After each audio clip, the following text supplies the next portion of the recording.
So the big picture for this lesson is calculating one variable statistics.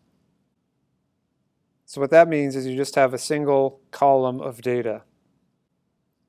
And there's some data in the lesson, quiz scores, so I'm going to enter that in the calculator. Stat, and then 1 for edit. Well, looks like there's some old data in here, so I'm going to get rid of that first. If I go up to the list name and then press clear and then enter, it will delete all the data. So now I'm going to enter the data.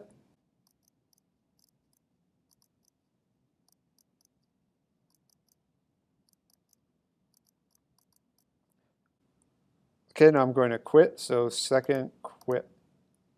And you want to be following along with your own calculator or with Desmos or some other statistics calculator. Actually, I'm not sure if Desmos does this one variable statistics. It might, but you need to find some type of a calculator that does one variable statistics. And you can just Google one variable statistics calculator, and I'm sure you can find something.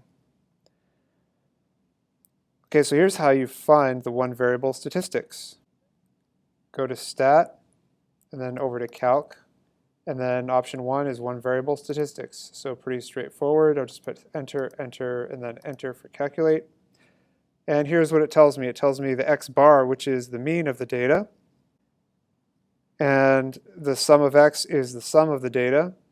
Sum of the x squareds is the sum of the squares of the data. And some of these we aren't going to be using.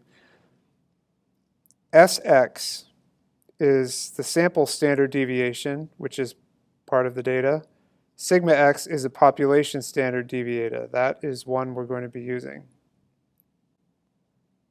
And that sigma is a lowercase sigma. So it looks kind of funky. That's the 15.417, so on and so forth. And the n is the number of data points. That's 8.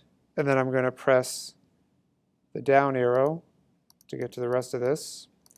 And it'll tell you, this is the quartile data. In case you were making a box and whisker, it tells you the min, the max, the median, and the quartiles.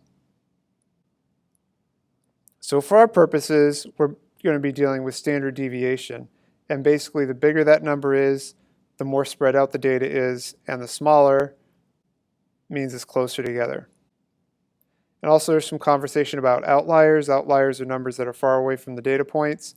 And so you may be asked to determine what outliers are and then redo calculations by removing the outliers to see what the results are. So that's the big picture for this lesson.